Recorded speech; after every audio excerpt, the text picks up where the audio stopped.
Hi, my name's Alyssa Hope Wagner, and I'm doing a series of dreams I've had and their meaning. I read a lot of different Christian leaders' books, and they all have a different revelation, and they're all very different, but they come together and they give me a better, more dynamic understanding of God.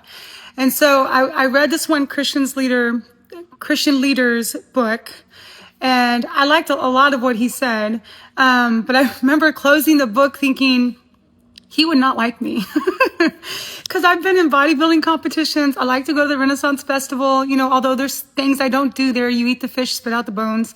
I write fantasy fiction. My characters have horns, and horns is not necessarily an evil thing. Horns, because there's a horn of David. Horn means strength. And so in my book, it's a good strength. So I was like, this guy would not like me. And so a few weeks later, I had a dream that he came into my foyer of my house. And in the foyer, he could see into my bedroom. And he looked in the kitchen. He could see my wine in the kitchen. And I said, come in, you can look around. And he just stood there looking. He goes, no, I'm good. This is good.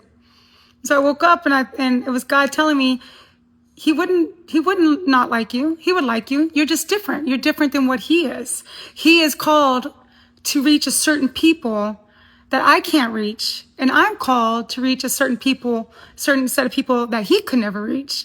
So we're each called to reach a certain type of, audience because of the way God designed us and because of the purpose he has for us. And so we can't judge each other's ministries or their work because, you could be judging the Holy Spirit, and that's a terrible sin. So you don't want to judge any one person or any one ministry because you don't understand it.